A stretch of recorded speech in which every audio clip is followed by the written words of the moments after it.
ಈಗ Microsoft word ನೋಡಿದ್ವಿ, Microsoft Excel ನೋಡಿದ್ವಿ.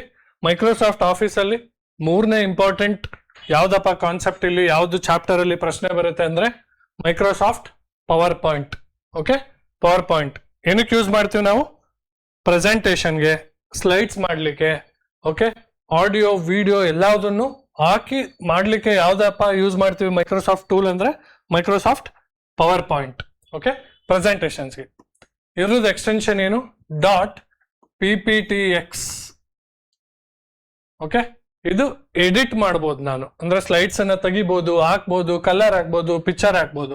ಪ್ರೆಸೆಂಟೇಶನ್ ಮಾಡ್ಬೇಕಾದ್ರೆ ಯಾವ್ದಿರುತ್ತೆ? .ppsx.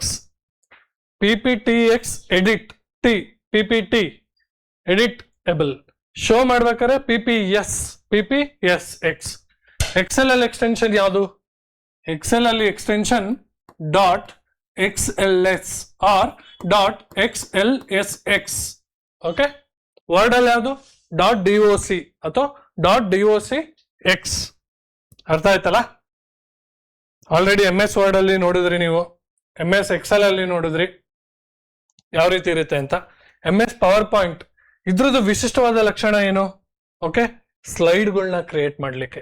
ಸ್ಲೈಡ್ ಕ್ರಿಯೇಟ್ ಮಾಡ್ಬಿಟ್ಟು ನೀವು ಇಲ್ಲಿ ಡೇಟಾ ಹಾಕೋಬಹುದು, ದತ್ತಾಂಶ ಹಾಕೋಬಹುದು, ಅಕ್ಷರ ಬರಿಬಹುದು, ಓಕೆ, ಇಮೇಜ್ ಹಾಕೋಬಹುದು, ವಿಜುವಲ್ ರೆಪ್ರೆಸೆಂಟೇಶನ್ ಮಾಡ್ಬೋದು, ಆಡಿಯೋ ಹಾಕ್ಬೋದು, ವಿಡಿಯೋ ಹಾಕ್ಬೋದು.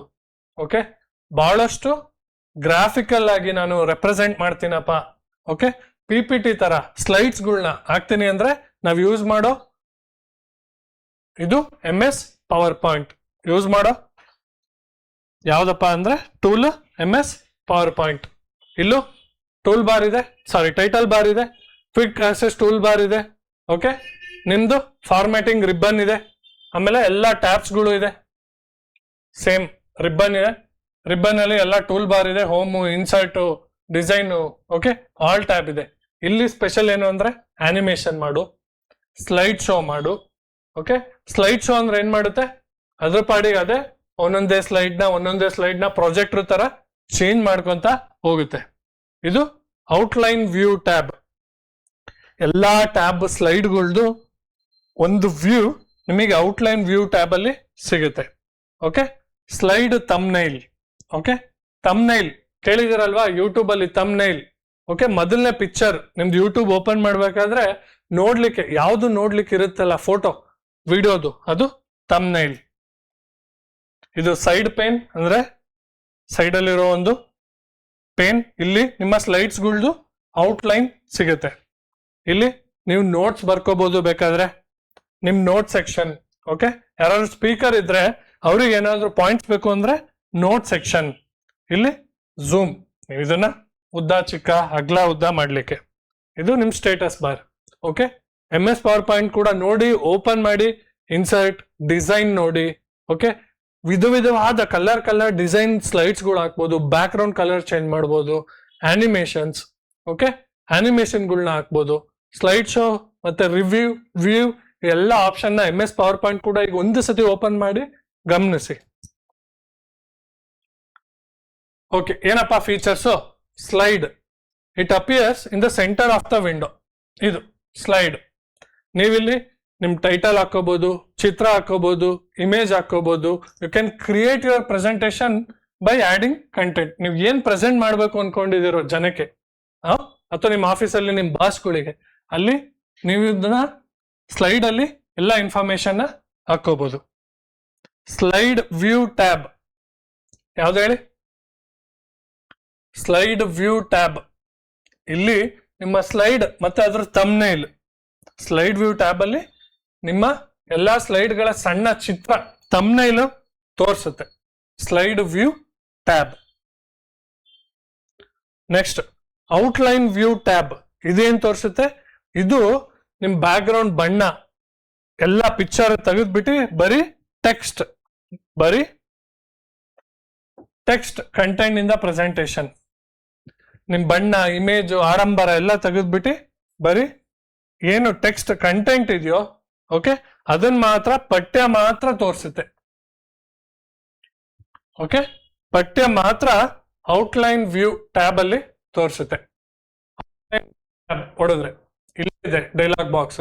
ಸ್ಲೈಡ್ ವ್ಯೂ ಟ್ಯಾಬ್ ಎಲ್ಲ ವಿತ್ ಬಣ್ಣ ವಿತ್ ಪಿಕ್ಚರ್ ಎಲ್ಲ ತೋರಿಸುತ್ತೆ.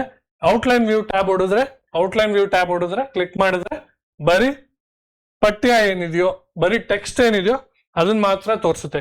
ಕೇಳಿದಾನೆ ಪ್ರಶ್ನೆ, which of the tab displays only the text contained in the presentation?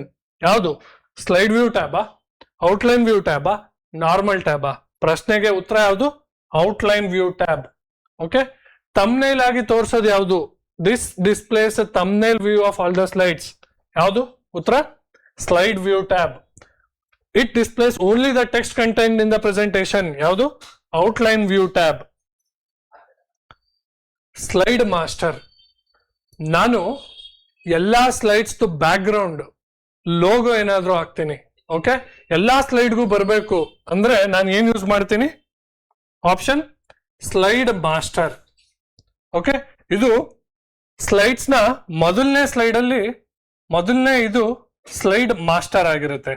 ಈ ಮೊದಲನೇ ಸ್ಲೈಡ್ ಅನ್ನ ನಾನು ಏನಾದ್ರು ಬದಲಾಯಿಸಿದ್ರೆ ಎಂಟೈರ್ ಸ್ಲೈಡ್ಸ್ ಚೇಂಜ್ ಆಗುತ್ತೆ. ಈಗ ಫಾರ್ ಎಕ್ಸಾಂಪಲ್ ನನ್ನ ಕಂಪ್ನಿ ಲೋಗೋ ಹಾಕ್ಬೇಕು, ಅಥವಾ ಇಲ್ಲಿ ಇದೆಯಲ್ಲ ಅಶ್ವಮೇಧ ಅಂತ, ನಾನು ಎಲ್ಲಾ ಸ್ಲೈಡ್ಸ್ ಅಲ್ಲೂ ಹಾಕ್ಬೇಕು ಅಂದ್ರೆ ಮೊದಲನೇ ಸ್ಲೈಡ್ಗೆ ಹೋಗ್ಬಿಟ್ಟು that is a slide master. Okay, it changes to all the slides. ಎಲ್ಲಾ ಸ್ಲೈಡ್ಸ್ ಅಲ್ಲೂ ಆ ಬದಲಾವಣೆನ ಮಾಡುತ್ತೆ. ನಾನು ಲೋಗೋ ಹಾಕ್ಬೇಕು ಅಂತ ಹೋದ್ರೆ ಏನ್ ಮಾಡ್ತೀನಿ? ಸ್ಲೈಡ್ ಮಾಸ್ಟರ್ ನ ಯೂಸ್ ಮಾಡ್ತೀನಿ. ಇದು ಆಟೋಮೆಟಿಕ್ ಆಗಿ ಎಲ್ಲಾ ಸ್ಲೈಡ್ಗೂ ನಾನು ಏನೇ ಚೇಂಜಸ್ ಮಾಡಿದ್ರು ಅಪ್ಲೈ ಆಗುತ್ತೆ. ಈ ಪ್ರಶ್ನೆನೂ ಕೇಳಿದ್ದಾರೆ. ಈ 3-4 ಪ್ರಶ್ನೆ ಕಳೆದ 7-8 ಕ್ವಶನ್ ಪೇಪರ್ ಅಲ್ಲಿ ಏನೇನಿದೆ, ಲಾಸ್ಟ್ 2 years ಅಲ್ಲಿ KA ಮಾಡಿರೋ ಪೇಪರ್ ಅಲ್ಲಿ ಏನಿದೆ, 3-4 ಸತಿ ಸ್ಲೈಡ್ ಮಾಸ್ಟರ್ ಅಂದ್ರೇನು, ಔಟ್ಲೈನ್ ವ್ಯೂ ಟ್ಯಾಬ್ ಏನ್ ತೋರಿಸುತ್ತೆ, ಸ್ಲೈಡ್ ವ್ಯೂ ಟ್ಯಾಬ್ ಏನ್ ತೋರಿಸುತ್ತೆ, ಸ್ಲೈಡ್ ಏನು, ಇದೆಲ್ಲ ಕೇಳಿದಾನೆ. ಓಕೆ, ಸ್ಲೈಡ್ ಮಾಸ್ಟರ್ ಏನ್ ಮಾಡುತ್ತೆ? ನೀವು ಮೊದಲನೇ ಸ್ಲೈಡ್ ಮಾಸ್ಟರ್ ಸ್ಲೈಡ್ ಅದು ಅಲ್ಲಿ ಚೇಂಜ್ ಮಾಡಿದ್ರೆ ಎಲ್ಲಾ ಸ್ಲೈಡ್ಗೂ ಅದನ್ನ ಓಕೆ ಅಪ್ಲೈ ಆಗ್ಲಿಕ್ಕೆ ನೋಡ್ಕೊಳ್ಳುತ್ತೆ. ಆ ಬ್ಯಾಕ್ ಗ್ರೌಂಡ್ ಎಲ್ಲಾ ಕಡೆನೂ ಬರುತ್ತೆ. ಈಗ ನಂಗೆ ಅಶ್ವಮೇಧ ಅನ್ನೋ ಲೋಗೋ ಬೇಕು, ನಾನು ಒಂದ್ ಸ್ಲೈಡ್ ಮಾಸ್ಟರ್ ಅಲ್ಲಿ ಅದನ್ನ ಚೇಂಜ್ ಮಾಡಿದ್ರೆ ಎಲ್ಲಾ ಸ್ಲೈಡ್ ಅಲ್ಲೂ ಅದು ಆ ಬ್ಯಾಕ್ ಗ್ರೌಂಡ್ ಒಂದೇ ಸತಿ ಬರುತ್ತೆ. Next, power point views. Okay, ಯಾವ ವ್ಯೂಗಳಿದೆ ಪವರ್ ಪಾಯಿಂಟ್ ಅಲ್ಲಿ, ಯಾವ ರೀತಿ ನಾನು ನೋಡ್ಬೋದು ಪವರ್ ಪಾಯಿಂಟ್ ನ? ಒಂದು ನಾರ್ಮಲ್ ವ್ಯೂ. ಇದು ನಾರ್ಮಲ್ ವ್ಯೂ, ಒಂದೊಂದೇ ಸ್ಲೈಡ್ ಇರುತ್ತೆ. ಫಸ್ಟ್ ಸ್ಲೈಡ್ ತೋರಿಸುತ್ತೆ. ಓಕೆ,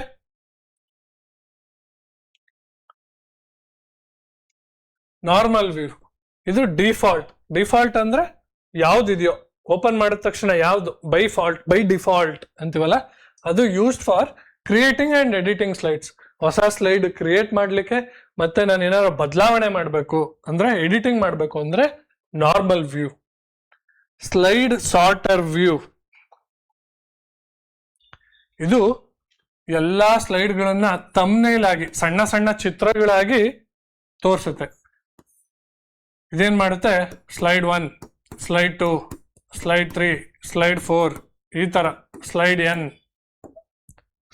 ಎನ್ ವರೆಗೂ ಒಂದೇ ವಿಂಡೋದಲ್ಲಿ ತೋರಿಸುತ್ತೆ. ಎಲ್ಲಾ ಸ್ಲೈಡ್ಗಳನ್ನು ಸಣ್ಣ ಚಿತ್ರಗಳ ತಮ್ನೇಲ್ ಆಗಿ ತೋರಿಸುತ್ತೆ. ಎಲ್ಲಾ ಸ್ಲೈಡ್ಗಳು ನನಗೆ ಹೆಂಗ್ ಕಾಣುತ್ತೆ ಅಂತ ನೋಡ್ಲಿಕ್ಕೆ ಯೂಸ್ ಮಾಡೋ ಟೂಲ್ ಯಾವುದು? Slide sorter. ಸ್ಲೈಡ್ ಮಾಸ್ಟರ್ ಏನ್ ಮಾಡುತ್ತೆ? ಅದು ಮಾಸ್ಟರ್ ಸ್ಲೈಡ್. ಅಲ್ಲಿ ಚೇಂಜ್ ಮಾಡಿದ್ರೆ ನಾನು ಬ್ಯಾಕ್ ಗ್ರೌಂಡ್ ಏನಾದ್ರು, ಎಲ್ಲಾ ಸ್ಲೈಡ್ಗಳಿಗೂ ಅದು ಅಪ್ಲೈ ಆಗುತ್ತೆ. ಸ್ಲೈಡ್ ಸಾರ್ಟರ್ ಎಲ್ಲಾ ಸ್ಲೈಡ್ಗಳನ್ನು ನೋಡ್ಲಿಕ್ಕೆ, ಸಾರ್ಟ್ ಮಾಡ್ಲಿಕ್ಕೆ. ನಾನು ಸ್ಲೈಡ್ 1 ನನಗೆ 10ಕ್ಕೆ ಬೇಕಪ್ಪ ಅಂದ್ರೆ ಅದನ್ನ ಸಾರ್ಟ್ ಮಾಡ್ಕೊಳ್ಳೋದಕ್ಕೆ. ಸಾರ್ಟ್ ಅಂದ್ರೇನು? ಬದಲಾವಣೆ ಮಾಡ್ಕೊಳ್ಳೋದಕ್ಕೆ. ನನ್ಗೆ ಮೊದಲನೇ ಸ್ಲೈಡ್ 8ನೇ ಸ್ಲೈಡಿಗೆ ಬೇಕು, 8ನೇ ಸ್ಲೈಡ್ 4ನೇ ಸ್ಲೈಡ್ ಬೇಕು, ಅದೆಲ್ಲ ನೋಡ್ಲಿಕ್ಕೆ ಒಂದೇ ಒಂದು ದೊಡ್ಡ ವಿಂಡೋದಲ್ಲಿ ಏನ್ ಯೂಸ್ ಮಾಡ್ತೀವಿ? Slide sorter. ಸ್ಲೈಡ್ ಮಾಸ್ಟರ್ ಅದು, ಅದರಲ್ಲಿ ಚೇಂಜ್ ಮಾಡಿದ್ರೆ ಬ್ಯಾಕ್ ಗ್ರೌಂಡ್ ಎಲ್ಲಾ ಸ್ಲೈಡ್ ಅಲ್ಲೂ ಚೇಂಜ್ ಆಗುತ್ತೆ. ಕನ್ಫ್ಯೂಸ್ ಆಗ್ಬೇಡಿ. ಕೇಳಿದಾನೆ ಪ್ರಶ್ನೆ, ಸ್ಲೈಡ್ ಸಾರ್ಟರ್ ಅಂತ ಕೊಟ್ಟಿದ್ದಾನೆ, ಸ್ಲೈಡ್ ಮಾಸ್ಟರ್ ಅಂತ ಕೊಟ್ಟಿದ್ದಾನೆ. ಬ್ಯಾಕ್ ಗ್ರೌಂಡ್ ಚೇಂಜ್ ಮಾಡ್ಲಿಕ್ಕೆ ಸ್ಲೈಡ್ ಮಾಸ್ಟರ್, ಎಲ್ಲಾ ಸ್ಲೈಡ್ಸ್ಗಳನ್ನು ತಮ್ನೇಲ್ ಆಗಿ ಚಿಕ್ಕ ಚಿಕ್ಕ ತಮ್ನೇಲ್ ಆಗಿ ನೋಡ್ಲಿಕ್ಕೆ ಸ್ಲೈಡ್ ಸಾರ್ಟರ್. ಅರ್ಥ ಆಯ್ತಲ್ಲ? ನೆಕ್ಸ್ಟ್, ಸ್ಲೈಡ್ ಶೋ ಅಂದ್ರೆ ನಾನು ಹಾಕ್ಬಿಟ್ಟು ಬಿಟ್ಬಿಟ್ರೆ ಅದಾದಾಗೆ 10 ಸೆಕೆಂಡ್ಗೋ ಟೈಮಿಂಗ್ಸ್ ಕೊಟ್ರೆ ಆಟೋಮೆಟಿಕ್ ಆಗಿ ಒಂದ್ ಸ್ಲೈಡ್ ಇಂದ ನೆಕ್ಸ್ಟ್ ಸ್ಲೈಡಿಗೆ ಚೇಂಜ್ ಆಗ್ತಾ ಹೋಗುತ್ತೆ. ಆ ಸ್ಲೈಡ್ ಶೋಗೆ ಬಟನ್ ಯಾವುದು? ಫಂಕ್ಷನಲ್ ಕೀ ಯಾವುದು? F5. ಯಾವ್ದಪ್ಪ ಸ್ಲೈಡ್ ಶೋಗೆ ಬಟನ್? ಕೇಳಿದಾನೆ ಪ್ರಶ್ನೆ, which of the keys will start slide show in MS PowerPoint. ಯಾವುದು? F5, F7, F10, F2. ಯಾವ್ದಪ್ಪ? F5. ಸ್ಲೈಡ್ ಶೋನ ಎಂಡ್ ಮಾಡಲಿಕ್ಕೆ ಅಥವಾ ಎಕ್ಸಿಟ್ ಆಗ್ಲಿಕ್ಕೆ escape button, ESC escape button ನ ಯೂಸ್ ಮಾಡ್ತೀವಿ. ಶಾರ್ಟ್ಕಟ್ ಕೀಸ್ ನ ಬೇಗ ನೋಡ್ಬಿಡೋಣ. F5 start the slide show, escape end the slide show, shift plus control plus home select all text from the cursor to the start of the active text box. ಎಲ್ಲ ಟೆಕ್ಸ್ಟ್ಗಳನ್ನ select ಮಾಡಲಿಕ್ಕೆ cursor ಎಲ್ಲಿದೆಯೋ ಅಲ್ಲಿಂದ active ಆಗಿ ಇಲ್ಲಿ ನಾವು slide text box ಇದೆಯೋ ಅದನ್ನೆಲ್ಲ select ಮಾಡಲಿಕ್ಕೆ ಯಾವುದು? Shift plus control plus home. Shift plus control plus end, ಇದು ಕರ್ಸರ್ ಇಂದ ಆಕ್ಟಿವ್ ಟೆಕ್ಸ್ಟ್ ಬಾಕ್ಸ್ ಕಡೆಗೆ, ಇದು home. Cursor to the end of the active text box. Active text box ಕೆಳಗಡೆ ಎಂಡ್ವರೆಗೂ, ಹೋಮ್ ಮೇಲ್ಗಡೆ. ಓಕೆ, ಸ್ಟಾರ್ಟ್ಗೆ ಕರ್ಸರ್ ಇಂದ ಮೇಲ್ಗಡೆ ಸ್ಟಾರ್ಟ್ಗೆ, ಕರ್ಸರ್ ಇಂದ ಕೆಳಗಡೆ ಎಂಡ್. ಅರ್ಥ ಆಯ್ತಲ್ಲ? S stops the slide show. ಮತ್ತೆ ಎಸ್ ಅಗೇನ್ ಮಾಡಿದ್ರೆ restart the slide show. Slide show ಓಡ್ತಾ ಇದೆ, ನಾನು ನಿಲ್ಲಿಸ್ಬೇಕು ಅಂದ್ರೆ ಸ್ಟಾಪ್. Stop start. ಓಕೆ, ಒಂದ್ಸತಿ ಎಸ್ ಹೊಡಿದ್ರೆ ಸ್ಟಾಪ್ ಆಗುತ್ತೆ, ಇನ್ನೊಂದ್ಸತಿ ಎಸ್ ಹೊಡಿದ್ರೆ ರೀಸ್ಟಾರ್ಟ್ ಆಗುತ್ತೆ. Escape to exit or end from the slide show. Slide show ಇಂದ ಹೊರಗಡೆ ಬರ್ಲಿಕ್ಕೆ ಎಸ್ಕೇಪ್ ಒತ್ತುತ್ತೀವಿ. ಕಂಟ್ರೋಲ್ ಎ ಆಲ್ರೆಡಿ ನೋಡಿದ್ವಿ, ಎಲ್ಲ ಐಟಮ್ನ ಸೆಲೆಕ್ಟ್ ಮಾಡ್ಕೊಳಕ್ಕೆ. Okay, control A MS Word MX Excel ಅಲ್ಲೂ ಎಲ್ಲ ದತ್ತಾಂಶನ ಸೆಲೆಕ್ಟ್ ಮಾಡ್ಕೊಳ್ಳಕ್ಕೆ. ಕಂಟ್ರೋಲ್ B ಬೋಲ್ಡ್ ಮಾಡಲಿಕ್ಕೆ. Control F find and replace dialog box open ಮಾಡ್ಕೊಳ್ಳಕ್ಕೆ. Okay, control H okay find and replace dialog box with replace tab ಕೂಡ open ಆಗುತ್ತೆ. ಅಂದ್ರೆ ಹುಡುಕು, ಬದಲಿಸು ಮತ್ತೆ ಬದಲಿಸು ಟ್ಯಾಬ್ ಕೂಡ ಓಪನ್ ಆಗುತ್ತೆ. Control I italic. Control M ಏನಪ್ಪ ಮಾಡುತ್ತೆ ಅಂದ್ರೆ ಹೊಸ ಸ್ಲೈಡ್ಗಳನ್ನ ಇನ್ಸರ್ಟ್ ಮಾಡುತ್ತೆ. ಇದು ಹೊಸ ಶಾರ್ಟ್ಕಟ್ ಕೀ, ಹೌದಲ್ವಾ? ಕಂಟ್ರೋಲ್ M ಹೊಸ shortcut key, insert new slide. Control N open a new blank presentation. Open the dialog box. Control T font dialog box na open ಮಾಡಲಿಕ್ಕೆ ಯೂಸ್ ಮಾಡುತ್ತೆ. Control U underlining. Control V paste. Control W closes the presentation. Okay. Control Y and Control Z undo redo. Already ನೋಡಿದೀವಿ. F1 ಏನ್ ಮಾಡುತ್ತೆ? opens the help dialogue box. ಇದು MS ಆಫೀಸ್ನ 3 important chapter, MS Word, MS Excel, MS PowerPoint complete ಆಯಿತು. ಇದುವರೆಗೂ ನಾವು ಏನು ನೋಡಿದ್ವಿ? Computer basics, okay, computer output, input, processing units ಯಾವುದು ಅವೆಲ್ಲ ನೋಡಿದ್ವಿ. ಮೆಮೊರಿ ನೋಡಿದ್ವಿ, ಅದರ ಟೈಪ್ಸ್ ನೋಡಿದ್ವಿ, ಮೆಮೊರಿನ ಯಾವ ರೀತಿ ಅಳಿತೀವಿ ಅವೆಲ್ಲ ನೋಡಿದ್ವಿ. ಈಗ ಇನ್ನೊಂದು ಇಂಪಾರ್ಟೆಂಟ್ ಟಾಪಿಕ್ ಪ್ರಶ್ನೆ ಎಲ್ಲಿಂದ ಬರುತ್ತೆ ಅಂದ್ರೆ networking and internet. Networking and internet ಏನಪ್ಪ? ನೆಟ್ವರ್ಕಿಂಗ್ ಅಂಡ್ ಇಂಟರ್ನೆಟ್ ಅಂದ್ರೆ ಎರಡಕ್ಕಿಂತ ಜಾಸ್ತಿ ಕಂಪ್ಯೂಟರ್ಗಳು ಒಂದಕ್ಕೊಂದು ಕನೆಕ್ಟ್ ಆದ್ರೆ ಮತ್ತೆ ಇನ್ಫಾರ್ಮೇಶನ್ ದತ್ತಾಂಶನ ಶೇರ್ ಮಾಡ್ಕೊಳಕ್ ಶುರು ಮಾಡಿದ್ರೆ, ಹಂಚ್ಕೊಳಕ್ ಶುರು ಮಾಡಿದ್ರೆ ಅದನ್ನ ನಾವೇನಂತ ಕರಿತೀವಿ? Network.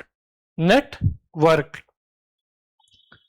Computer 1, computer 2, computer 3 okay, ಒಂದಕ್ಕೊಂದು ದತ್ತಾಂಶನ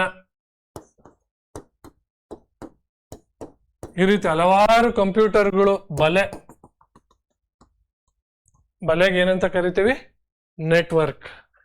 ಕಂಪ್ಯೂಟರ್ ನೆಟ್ವರ್ಕ್ ಅಂದರೆ 2 ಅಥವಾ ಅದಕ್ಕಿಂತ ಹೆಚ್ಚು ಕಂಪ್ಯೂಟರ್ಗಳು ಕನೆಕ್ಟ್ ಆಗಿ ಮಾಹಿತಿಗಳನ್ನು, ಸಂಪನ್ಮೂಲಗಳನ್ನು ಹಂಚ್ಕೊಳಕ್ ಶುರು ಮಾಡಿದ್ರೆ ಏನಂತ ಕರಿತೀವಿ?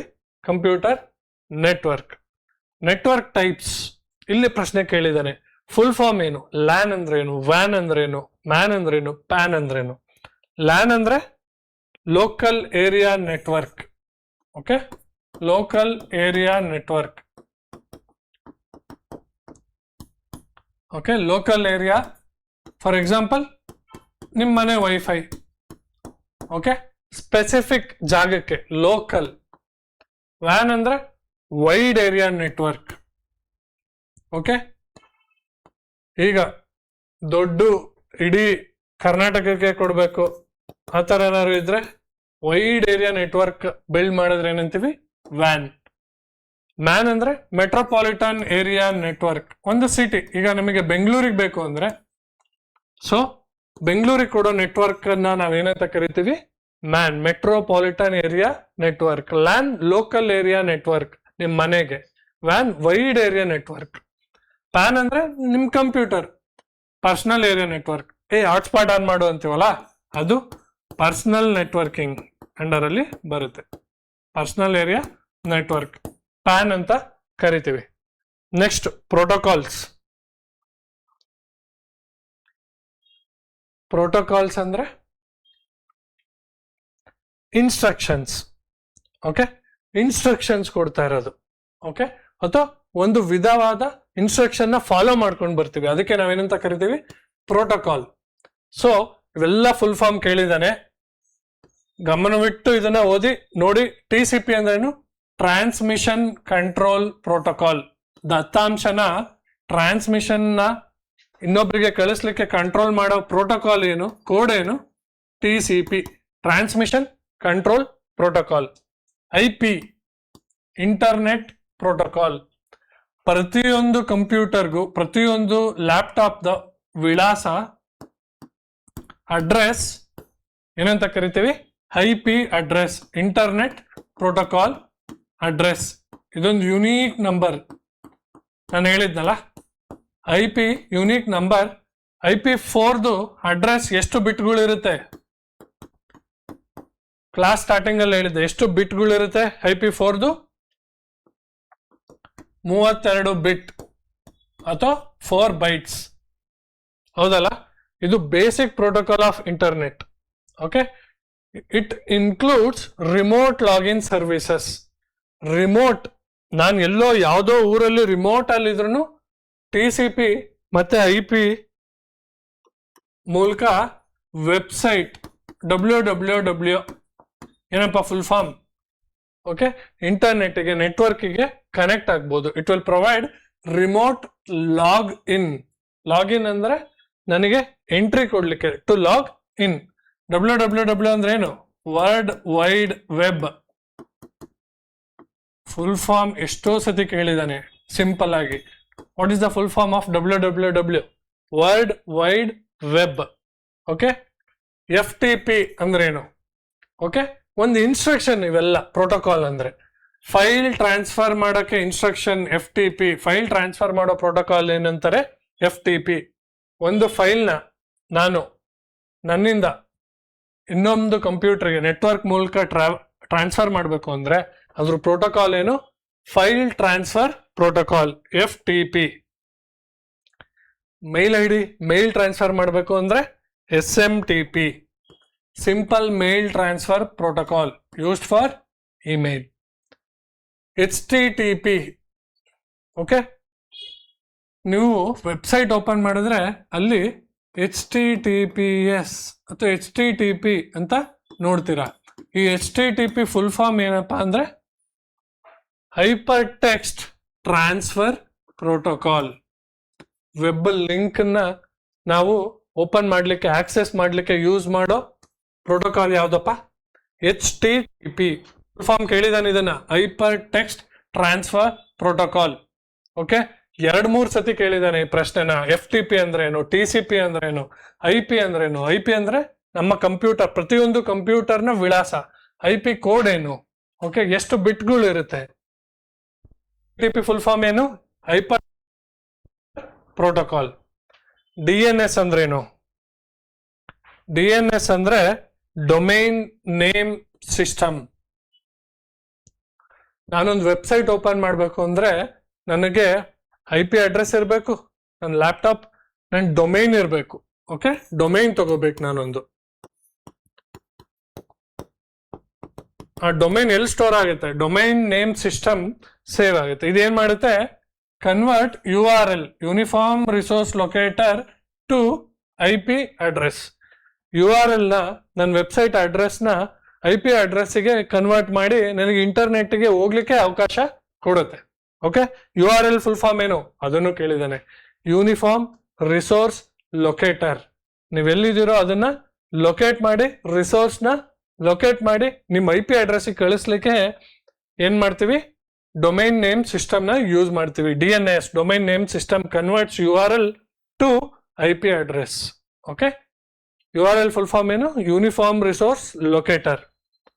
IP address internet protocol version 4 32 ಬಿಟ್ಗಳನ್ನು ಹೊಂದಿದೆ, or 4 byte. 1 byte is equal to ಎಷ್ಟು bit, 8 bit. 1 kilo byte is equal to ಎಷ್ಟು, 1000 ಬೈಟಾ, 1024 ಬೈಟ್ಗಳು. ಓಕೆ, ರಿವೈಸ್ ಮಾಡಿ, ಎಷ್ಟಾಗುತ್ತೆ ಅಷ್ಟು ರಿವೈಸ್ ಮಾಡಿ. 10 ಪೇಜ್ ಡಾಕ್ಯುಮೆಂಟ್ ಇದೆ. ಓಕೆ, ಟೆಲಿಗ್ರಾಮ್ ಚಾನೆಲ್ಗೆ ಹೋಗಿ, ಅಶ್ವಮೇಧ ಟೆಲಿಗ್ರಾಮ್ ಚಾನೆಲ್, ಡಾಕ್ಯುಮೆಂಟ್ ಡೌನ್ಲೋಡ್ ಮಾಡ್ಕೊಳ್ಳಿ, ರಿವೈಸ್ ಮಾಡಿ. ನಾಳೆ ಬರೋ ಪರೀಕ್ಷೆಯಲ್ಲಿ 30ರಲ್ಲಿ 15ರಿಂದ 20 ಪ್ರಶ್ನೆಗಳು ಇಲ್ಲಿಂದಾನೇ ಡೈರೆಕ್ಟ್ ಆಗಿ ನೀವು ಆನ್ಸರ್ ಮಾಡ್ಬೋದು. ಎಲ್ಲಾ 30 ಪ್ರಶ್ನೆಗಳು ನೀವು ರಿವೈಸ್ ಮಾಡ್ಕೊಂಡೋಗಿ ಕರೆಕ್ಟ್ ಆಗಿ ಅನಾಲಿಸಿಸ್ ಮಾಡಿದ್ರೆ ಉತ್ತರನ ಆರಾಮಾಗಿ ಕೊಡ್ಬೋದು. ಈಗ ಕೀ ಟರ್ಮ್ಸ್ಗೆ ಬರೋಣ. ಓಕೆ, ಮಾಡಮ್ ಕೇಳಿದ್ದೀರಾ? ಓಕೆ, ನೀವು ಇಂಟರ್ನೆಟ್ ಹಾಕಿಸ್ಕೊಂಡಿದ್ರೆ ಮನೇಲಿ ಮಾಡಮ್ ಕೊಟ್ಟಿರ್ತಾನೆ. ಮಾಡಮ್ ಏನ್ ಮಾಡುತ್ತಪ್ಪ ಅಂದ್ರೆ ಡಿಜಿಟಲ್ ಸಿಗ್ನಲ್ನ ಅನಲಾಗ್ ಸಿಗ್ನಲ್ ಆಗಿ, ಅನಲಾಗ್ ಸಿಗ್ನಲ್ನ ಡಿಜಿಟಲ್ ಎಲೆಕ್ಟ್ರಾನಿಕ್ ಸಿಗ್ನಲ್ ಆಗಿ ಕನ್ವರ್ಟ್ ಮಾಡುತ್ತೆ. ಓಕೆ, ಡಿಜಿಟಲ್ ಅನ್ನು ಅನಲಾಗ್ ಆಗಿ, ಅನಲಾಗ್ ಆಗು ಡಿಜಿಟಲ್ ಆಗಿ ಕನ್ವರ್ಟ್ ಮಾಡುತ್ತೆ. ಡಿಜಿಟಲ್ ಅಂದ್ರೆ ಎಲೆಕ್ಟ್ರಾನಿಕ್.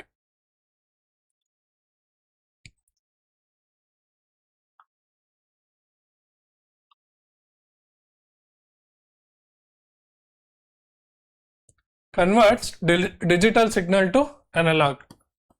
ಎಲೆಕ್ಟ್ರಾನಿಕ್ ಸಿಗ್ನಲ್ ಅನ್ನು analogue signal, okay, plus minus logical interpretations ಆಗಿ ಕನ್ವರ್ಟ್ ಮಾಡುತ್ತೆ. ಬ್ರಾಡ್ಕಾಸ್ಟಿಂಗ್ ಅಂದ್ರೆ ಏನು, transmitting data to every computer on network simultaneously. 100 ಕಂಪ್ಯೂಟರ್ಗಳಿಗೆ ಒಂದೇ ಸತಿ ಇಂಟರ್ನೆಟ್ ನೆಟ್ವರ್ಕ್ ಮೂಲಕ ನಾನು ಕಳಿಸ್ಬೇಕು ಅಂದ್ರೆ ನಾನು ಏನ್ ಯೂಸ್ ಮಾಡ್ತೀನಿ, ಒಂದೇ ಟೈಮಲ್ಲಿ ಬ್ರಾಡ್ಕಾಸ್ಟಿಂಗ್. ಓಕೆ, ಕೇಳಿರ್ತೀರಲ್ವಾ, ರೇಡಿಯೋ ಬ್ರಾಡ್ಕಾಸ್ಟಿಂಗ್. ಅಲ್ಲಿ ರೇಡಿಯೋ ತರಂಗಾಂತರ ಮೂಲಕ ಎಲ್ರಿಗೂ, ಈಗ FM ರೇಡಿಯೋ ಎಲ್ಲಾ ಮೊಬೈಲ್ಗಳಿಗೂ ಒಂದೇ ಸತಿ ಟ್ರಾನ್ಸ್ಫರ್ ಮಾಡ್ತಾ ಇದ್ದೀನಿ, ನಾನು ಕಳಿಸ್ತಾ ಇದ್ದೀನಿ ಇನ್ಫಾರ್ಮೇಶನ್ನ. ಅದನ್ನ ನಾವೇನಂತೀವಿ, ಬ್ರಾಡ್ಕಾಸ್ಟಿಂಗ್. ಸರ್ಚ್ ಇಂಜಿನ್ ಕೇಳಿದ್ದೀರಲ್ವಾ, ಗೂಗಲ್. ಮುಂಚೆ ಅದನ್ನ ಗೋಫರ್ ಅಂತಿದ್ರು, ಅದೇನು ನೆಸೆಸರಿ ಇಲ್ಲ.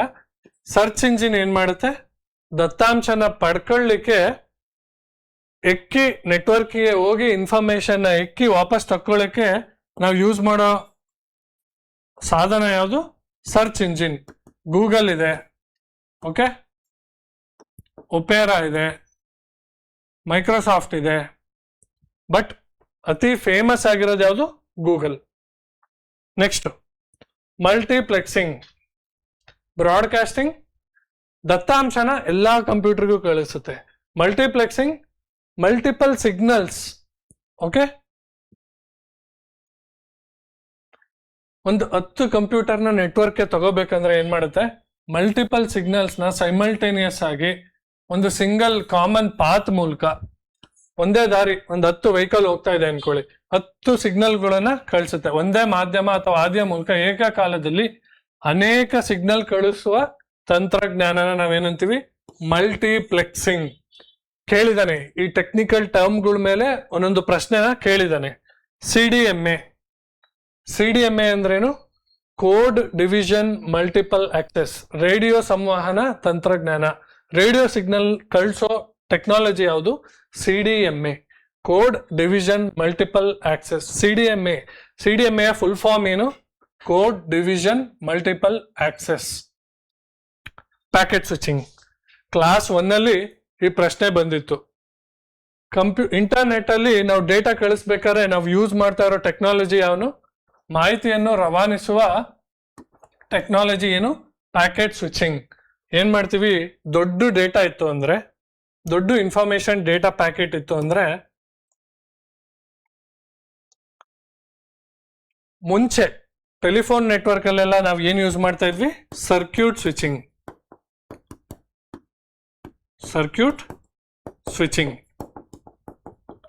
ಅಲ್ಲಿ ಒಂದು ಕಡೆಯಿಂದ ಇನ್ಫಾರ್ಮೇಶನ್ ಹೋಗ್ಬೇಕು, ಅದು ಕ್ಲೋಸ್ ಆಯ್ತು ಅಂದ್ರೆ ಇನ್ಫಾರ್ಮೇಶನ್ ಈ ಕಡೆ ಬರಬೇಕು.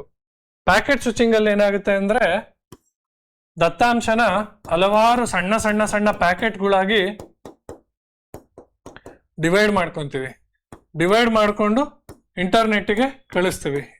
ಇಂಟರ್ನೆಟ್ ಯಾವ ದಾರಿಲಿ ಸುಲಭನೋ, ಯಾವ ದಾರಿಲಿ ಬೇಗ ತಲುಪ್ಬೋದೋ ಆ ಪ್ಯಾಕೆಟ್ಗಳು ಆ ದಾರಿಲಿ ತಲುಪುತ್ತೆ ಇಂಟರ್ನೆಟ್ ಮೂಲಕ, ನೆಟ್ವರ್ಕ್ ಮೂಲಕ. ಅಲ್ಲಿಂದ ನಿಮ್ಮ ಮೊಬೈಲ್ಗೆ ಅಥವಾ ನಿಮ್ಮ ಕಂಪ್ಯೂಟರ್ಗೆ ಎಲ್ಲ ಪ್ಯಾಕೆಟ್ಗಳು ಸೇರಿ ಕೇಂದ್ರೀಕೃತವಾಗಿ ಏನು ಇನ್ಫಾರ್ಮೇಶನ್ ಇತ್ತೋ ಇಲ್ಲಿ ಅದೇ ಇನ್ಫಾರ್ಮೇಶನ್ ನಿಮಗೆ ಬರುತ್ತೆ. ಇದು ತುಂಬಾ ವೇಗವಾಗಿ, ತುಂಬಾ ಎಫಿಷಿಯೆಂಟ್ ಆಗಿ, ಓಕೆ, ಒಳ್ಳೆ ಕಾರ್ಯಕ್ಷಮತೆಯಿಂದ ನಿಮಗೆ ಇಂಟರ್ನೆಟ್ನ ಡೇಟಾನ ತಲುಪಕ್ಕೆ ಸಾಧ್ಯ ಆಗುತ್ತೆ. ಸೊ ಆ ಕಾನ್ಸೆಪ್ಟ್ ಏನು? Packet switching. ಇನ್ಫಾರ್ಮೇಶನ್, ದತ್ತಾಂಶ ಅಥವಾ ಮಾಹಿತಿ ಸ್ಮಾಲ್ ಪ್ಯಾಕೆಟ್ಗಳಾಗಿ ಬ್ರೇಕ್ ಆಗುತ್ತೆ. ಅದು ಬೇಗ ಟ್ರಾನ್ಸ್ಮಿಷನ್ ಆಗುತ್ತೆ, ಹಲವಾರು ದಾರಿಗಳಲ್ಲಿ ಹರಡ್ಕೊಂಡೋಗಿ ಬೇಗ ಸ್ಪೀಡಾಗಿ ಯಾವ ದಾರಿಲಿ ಹೋಗ್ಬೋದು ಅಲ್ಲಿ ಹೋಗಿ ನಿಮಗೆ ತಲುಪುತ್ತೆ. ಅದನ್ನ ಏನ್ ಹೇಳ್ತೀವಿ? Packet switching. ISDN full form ಕೇಳಿದ್ದಾನೆ. ಏನು? Integrated services digital network. Okay, digital transmission ಸಿಸ್ಟಮ್ನ ಟೆಕ್ನಾಲಜಿ ನೆಟ್ವರ್ಕಿಗೆ ಏನಂತ ಕರಿತೀವಿ? ISDN. Okay, integrated services digital network. ಇದು ಸರ್ಕ್ಯೂಟ್ ಸ್ವಿಚಿಂಗ್ ಅಂದ್ರೆ ನಾವು ಟೆಲಿಫೋನಲ್ಲಿ ಏನ್ ಕಳಿಸ್ತಿದ್ವಲ್ಲ ಸಿಗ್ನಲ್, ಅದು ಮತ್ತೆ ನೆಟ್ವರ್ಕ್ ಇಂಟರ್ನೆಟ್ ಅಲ್ಲಿ ನಾವು ಏನ್ ಯೂಸ್ ಮಾಡ್ತಾ ಇದೀವಿ ಈಗ? Packet switching. ಧ್ವನಿ, ವಿಡಿಯೋ, ಡೇಟಾ ಎಲ್ಲಾ ಸೇವೆಗಳನ್ನು ಯೂಸ್ ಮಾಡೋ ಟೆಕ್ನಾಲಜಿಗೆ ಏನಂತೀವಿ? ISDN, integrated services digital network. Ethernet ಅಂದ್ರೆ ಒಂದು ಕೇಬಲ್, ನೀವು ನೋಡಿರ್ತೀರ, ಗ್ಲಾಸ್ ಕೇಬಲ್ ಇರುತ್ತೆ, ಓಕೆ, ವೈರ್ ಇರುತ್ತೆ. ಇದು ಲ್ಯಾನ್ ಕನೆಕ್ಷನ್. ನೀವು ಇಂಟರ್ನೆಟ್ ಹಾಕಿಸ್ಕೊಂಡಿದ್ರೆ ಆಫೀಸ್ಗಳಲ್ಲೆಲ್ಲ ಕೇಬಲ್ ಇರುತ್ತೆ, ಅದನ್ನ ನಾವೇನ್ ಹೇಳ್ತೀವಿ? Ethernet. Local area network, LAN connection. ನಿಮ್ಮ ಲ್ಯಾಪ್ಟಾಪಿಗೆ ಇಥರ್ನೆಟ್ ಒಂದು ಕೇಬಲ್ ನ ಕನೆಕ್ಟ್ ಮಾಡ್ಕೋಬಹುದು. ನಿಮ್ ಕಂಪ್ಯೂಟರ್ನ ಕೇಬಲ್ ಕನೆಕ್ಟ್ ಮಾಡಿದ್ರೆ ನೀವು ನೆಟ್ವರ್ಕ್ಗೆ ಕನೆಕ್ಟ್ ಆಗ್ಬೋದು. ಇದು ಲೋಕಲ್ ನಿಮ್ಮ ಮನೆಗೆ ಅಥವಾ ನಿಮ್ಮ ಆಫೀಸ್ ಕೊಡ್ಲಿಕ್ಕೆ ಯೂಸ್ ಮಾಡೋ ಟೆಕ್ನಾಲಜಿ ಯಾವುದು? Ethernet technology. ಅರ್ಥ ಆಯ್ತಲ್ಲ? ಇವೆಲ್ಲ ಸಣ್ಣ ಸಣ್ಣ ಸಣ್ಣ ಕಾನ್ಸೆಪ್ಟ್ಸ್ಗಳು, ಬಟ್ ಒಂದು ಪ್ರಶ್ನೆ ಖಂಡಿತ ಕೀ ಟರ್ಮ್ಸ್ಗಳಿಂದ ಬಂದೇ ಬರುತ್ತೆ. ಸೊ ಸಾಫ್ಟ್ವೇರ್ಗಳನ್ನ ನಾವು ಯಾವ ರೀತಿ ಬರೀತೀವಿ? ಕಂಪ್ಯೂಟರ್ ಅರ್ಥ ಮಾಡ್ಕೊಳ್ಳೋದು 0 and 1. ಸೊ ಸಾಫ್ಟ್ವೇರ್ಗಳನ್ನ ಅರ್ಥ ಮಾಡ್ಕೊಳ್ಳೋಕೆ ಇನ್ಸ್ಟ್ರಕ್ಷನ್ಸ್ನ ನಾವು ಬರಿತೀವಲ್ಲ, ಅದು ಪ್ರೋಗ್ರಾಮಿಂಗ್ ಲ್ಯಾಂಗ್ವೇಜಸ್. ಪ್ರೋಗ್ರಾಮಿಂಗ್ ಲ್ಯಾಂಗ್ವೇಜಸ್ ಅಂದ್ರೆ, ಪ್ರೋಗ್ರಾಮ್ ಅಂದ್ರೇನು?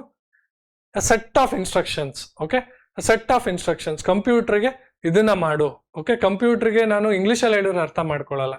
ಸೆಟ್ ಆಫ್ ಇನ್ಸ್ಟ್ರಕ್ಷನ್ಸ್ ನ ಬರೆದ್ಬಿಟ್ಟು ಅದನ್ನ ಬೈನರಿಗೆ ಕನ್ವರ್ಟ್ ಮಾಡ್ಬಿಟ್ಟು ಕಂಪ್ಯೂಟರ್ಗೆ 0, 1 ಅಲ್ಲಿ ಅರ್ಥ ಮಾಡಿಸೋ ಒಂದು ಪ್ರೊಸೆಸ್ನ ಏನ್ ಮಾಡ್ತೀವಿ?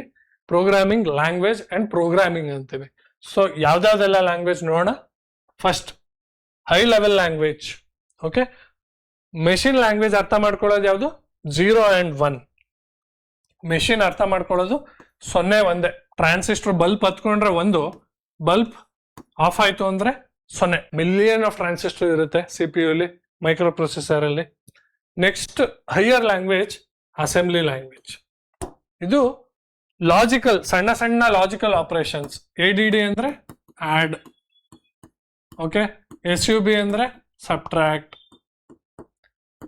MUL ಅಂದ್ರೆ ಮಲ್ಟಿಪ್ಲೈ. ಇವೆಲ್ಲ ಲಾಜಿಕಲ್ ಆಪರೇಷನ್ಸ್ ಮಾಡೋ ಲ್ಯಾಂಗ್ವೇಜ್, ಅರ್ಥ ಮಾಡ್ಕೊಳ್ಳೋ ಲ್ಯಾಂಗ್ವೇಜ್ ಯಾವುದು? ಅಸೆಂಬ್ಲಿ. ಇದು ನಿಮೋನಿಕ್ಸ್ ನ ಯೂಸ್ ಮಾಡುತ್ತೆ.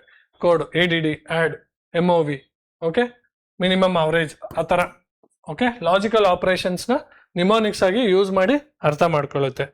ಲೋವರ್ ಟು ಹೈಯರ್ ಲ್ಯಾಂಗ್ವೇಜಸ್ ನೀವು ನೋಡಿದ್ರೆ ಕ್ವಶನ್ ಕೇಳಿದಾನೆ, ಬೈನರಿ ಲೋಯೆಸ್ಟ್, ಅದಾದ್ಮೇಲೆ ಅಸೆಂಬ್ಲಿ ಲ್ಯಾಂಗ್ವೇಜ್, ಅದಾದ್ಮೇಲೆ ಹೈ ಲೆವೆಲ್ ಲ್ಯಾಂಗ್ವೇಜ್. ಸೊ ಈ ತರ ಹೈ ಲೆವೆಲ್ ಕೇಳಿಲ್ಲ, ಬೈನರಿ ಕೇಳಿದಾನೆ. Next assembly language ADD, MOV ಈ ತರ ಕೊಟ್ಟಿದ್ದಾರೆ. Next Fortran, Java. Arrange the following languages from lower to higher languages ಈ ತರ ಕೇಳಿದ್ದಾನೆ. Binary language lowest, next assembly. High level ಅಲ್ಲಿ ಯಾವ್ದಾದ್ರು ಬರುತ್ತೆ? Fortran, C, C++, Java, Python ಇವೆಲ್ಲ high level language. Okay, C language first develop by Dennis Ritchie. C language was developed by Dennis Ritchie. Okay, compiler ಏನ್ ಮಾಡುತ್ತೆ, ನೀವು I language ಜಾವಾದಲ್ಲಿ ಬರ್ದಿದ್ದ ಕೋಡನ್ನ machine ಲ್ಯಾಂಗ್ವೇಜಿಗೆ convert ಮಾಡುತ್ತೆ, ಬೈನರಿಗೆ convert ಮಾಡುತ್ತೆ. ಅದನ್ನ ನಾವ್ ಏನಂತ ಕರಿತೀವಿ? Compiler. Okay, compiler high language. ನೀವು ಜಾವಾ, ಓಕೆ, C++, ಪೈಥಾನ್ ಅಲ್ಲಿ ಬರ್ದಿರೋ ಕೋಡನ್ನ ಬೈನರಿ 0 and 1 ಕನ್ವರ್ಟ್ ಮಾಡಿ ಕಂಪ್ಯೂಟರ್ ತಿಳ್ಕೋಬೇಕು, ಅರ್ಥ ಆಗೋಗೆ ಮಾಡೋ ಟೂಲ್ ಯಾವುದು? ಕಂಪೈಲರ್. ಇಂಟರ್ಪ್ರಿಟರ್ ಏನ್ ಮಾಡುತ್ತೆ?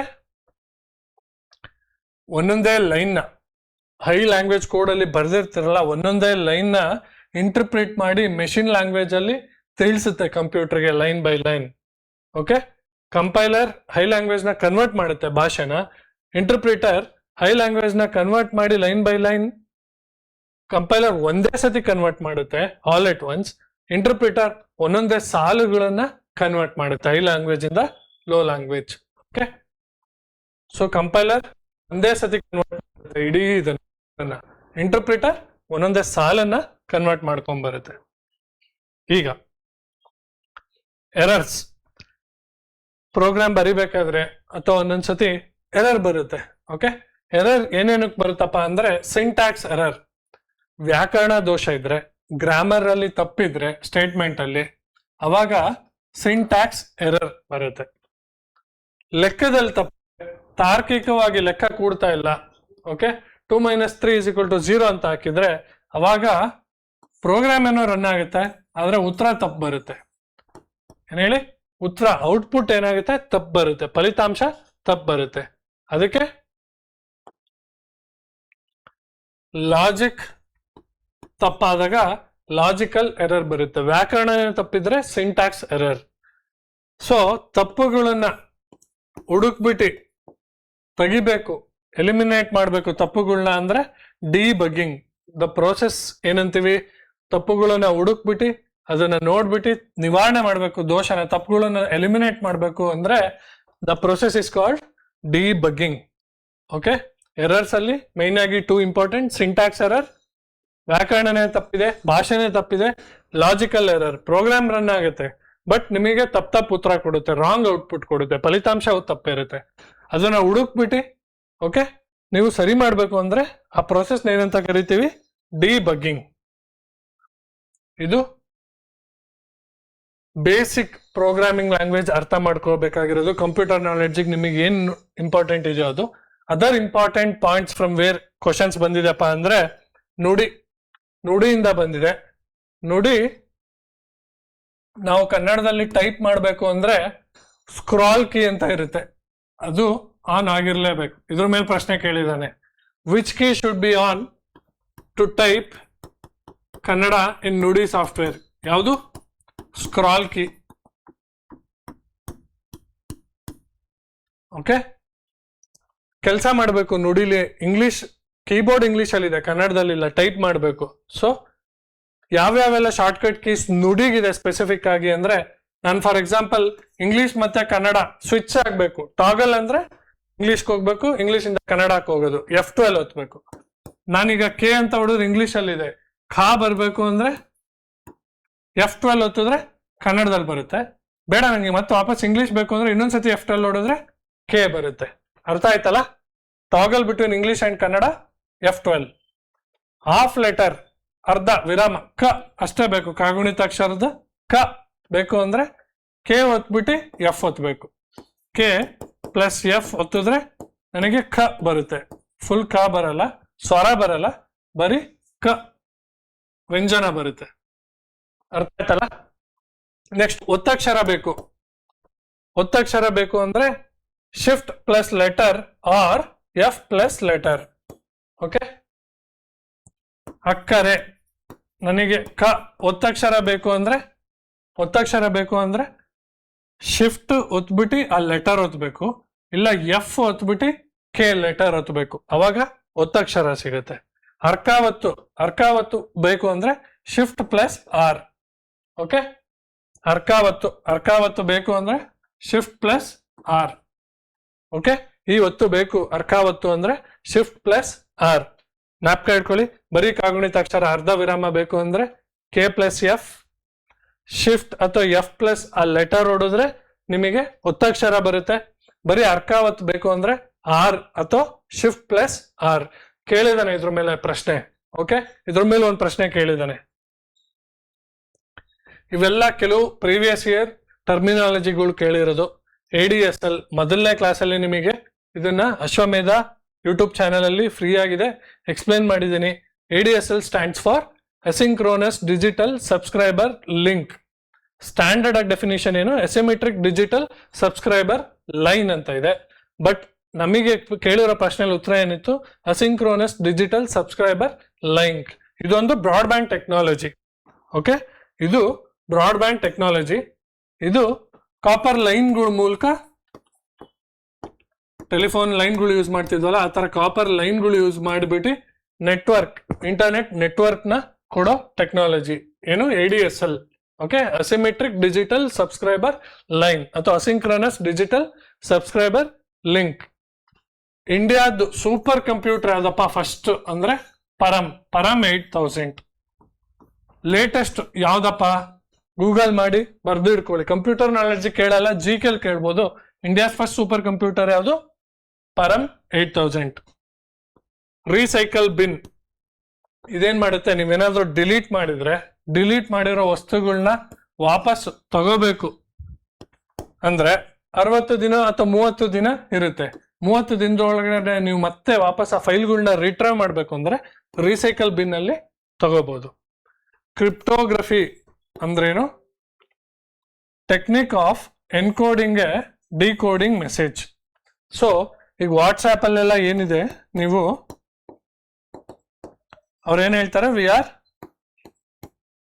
ನಾವು ಪ್ರೈವಸಿನ ಫಾಲೋ ಮಾಡ್ತೀವಿ. ಸೊ ಕ್ರಿಪ್ಟೋಗ್ರಫಿಕ್ ಮೆಸೇಜ್ ಅಲ್ಲಿ ಇರುತ್ತೆ, ಅದನ್ನ ಯಾರು ಡಿಕೋಡ್ ಮಾಡ್ಲಿಕ್ಕೆ ಆಗಲ್ಲ ಅಂತೀವಿ. ಅಂದ್ರೆ ಕ್ರಿಪ್ಟೋಗ್ರಫಿ ಅಂದ್ರೆ ಅದೊಂದು ಟೆಕ್ನಾಲಜಿ, ಅದು ನಿಮ್ಮ ಡೇಟಾನ ಯಾರು ಕದಿಲಿಕ್ಕಾಗಲ್ಲ, ಓದ್ಲಿಕ್ಕಾಗಲ್ಲ. ಓಕೆ, ಡೇಟಾನ ಸೇಫ್ ಆಗಿ ಇನ್ನೊಬ್ಬರಿಗೆ ತಲುಪಿಸ್ಲಿಕ್ಕೆ ಸಹಾಯ ಮಾಡೋ ಸಾಧನ ಯಾವುದು, ಕ್ರಿಪ್ಟೋಗ್ರಫಿ. ಅದು ನಿಮ್ ಮೆಸೇಜ್ ಡಿಕೋಡ್ ಮಾಡಿದ್ರೆ ಅದನ್ನ ಎನ್ಕೋಡ್ ಮಾಡಿ ಸೇಫ್ ಆಗಿ ಕಳ್ಸುತ್ತೆ. ಇದು ಕ್ರಿಪ್ಟೋಗ್ರಫಿ. ಅರ್ಥ ಆಯ್ತಲ್ಲ? ಇವೆಲ್ಲ ಸಣ್ಣ other important things asked in KEA exams. Okay, programming languages ನುಡಿ ಮೇಲೆ ಕೇಳಿದಾನೆ. ಓಕೆ, ಕೆಲವು ಆಂಟಿವೈರಸ್ ಸಾಫ್ಟ್ವೇರ್ ಮೇಲೆ ಕೇಳಿದಾನೆ, ಸೈಬರ್ ಸೆಕ್ಯೂರಿಟಿ ಮೇಲೆ 1-2 ಪ್ರಶ್ನೆ ಕೇಳಿದಾನೆ. ಬಟ್ ಮೈನ್ ಇಂಪಾರ್ಟೆಂಟ್ ಕ್ವಶನ್ಸ್ ಎಲ್ಲಪ್ಪ ಅಂದ್ರೆ ಕಂಪ್ಯೂಟರ್ ಫಂಡಮೆಂಟಲ್ಸ್, ಇನ್ಪುಟ್ ಡಿವೈಸಸ್ ಅಂದ್ರೇನು, ಔಟ್ಪುಟ್ ಡಿವೈಸಸ್ ಅಂದ್ರೇನು, ಮೆಮೊರಿ ಹೆಂಗ್ ವರ್ಕ್ ಆಗುತ್ತೆ, internet and networking. MS office ಅಲ್ಲಿ ನಿಮಗೆ 40ರಲ್ಲಿ 15 question MS word, Excel, PowerPoint ಇಂದ ಬರ್ತಾ ಇದೆ. ಈ 10 ಪೇಜ್ ಡಾಕ್ಯುಮೆಂಟ್ ಏನಿದೆ ಟೆಲಿಗ್ರಾಮ್ ಅಲ್ಲಿ ಡೌನ್ಲೋಡ್ ಮಾಡ್ಕೊಳ್ಳಿ, ಓದಿ ರಿವೈಸ್ ಮಾಡಿ ಕ್ಲಾಸ್ ಜೊತೆ. ಓಕೆ, 2-3 ಸತಿ ರಿವೈಸ್ ಮಾಡ್ಕೊಂಡು ಹೋಗಿ ಮಧ್ಯಾಹ್ನ, ಚೆನ್ನಾಗಿ ಮಾಡಿ ಎಕ್ಸಾಮ್ನ. ಇದು ಕೂಡ ಕೌಂಟ್ ಆಗುತ್ತೆ. ಒಳ್ಳೇದಾಗ್ಲಿ. Thank you.